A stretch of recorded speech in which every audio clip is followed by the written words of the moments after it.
Sige, magkwentuhan na lang ulit tayo. Tari, kwento ng isang maliit na Batanggenyong gustong magpakamatay.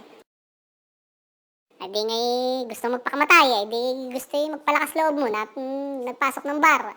Mukha namang kawaawat talagang halos ay tigas-titig lang doon sa kanyang inorder na babarikin. Di nga ay maya-may walang kano-ano may dumating isang malaking lalaki, umupo doon sa kanyang tabi. Abay binanata ng sunggab yung kanyang inumin at ininom ng walang babaan. Sabay tingin sa kanya at palibhasa nga'y maliit, minamaliit, ay sabi, "Ano ga lalabang ka ga ng babag?" Ay di palibhasa nga'y maliit ang katawan, di wala nagawa ko awang Batanggenyo kundi ang umiyak na laang. Sabi nung malaking lalaki, "Naku naman, ay sinusubukan lang naman kita bakit ga ikaw ay umiyak? Hindi ko naman iniisip na iiyak ka eh."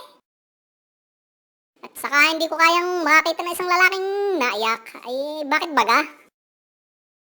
Ay di sabi ng Batanggenyo, "Alam mo gang ito na siguro ang pinakamalas na araw sa buhay ko.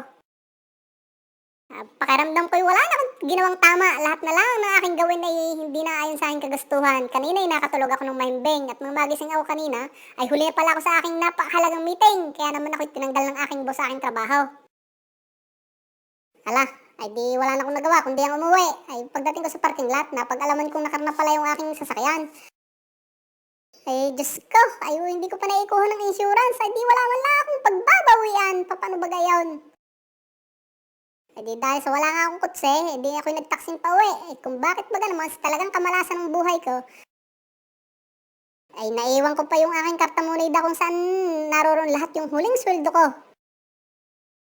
Pagdating ko pa sa bahay ay natagpuan ko ang aking asawang nakikipagtalik sa aming hardinero. Diyos ko po! At sa kamalasang baga naman, ay bakit baga naman itong aming alagang aso, ay kinagat pa ako. Ay di kay napagpasyahan kong tapusin ang aking buhay at wala talaga akong swerte-swerte.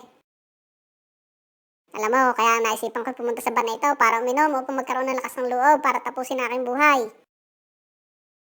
Abay, pagkatapos dumating ka, ininom mo ang aking inihandang lason para sa aking pagpapakamatay. Ay di kay pagkakamalas ko talaga. Hello, ay siya, ay di timbuang yung malaking lalaki.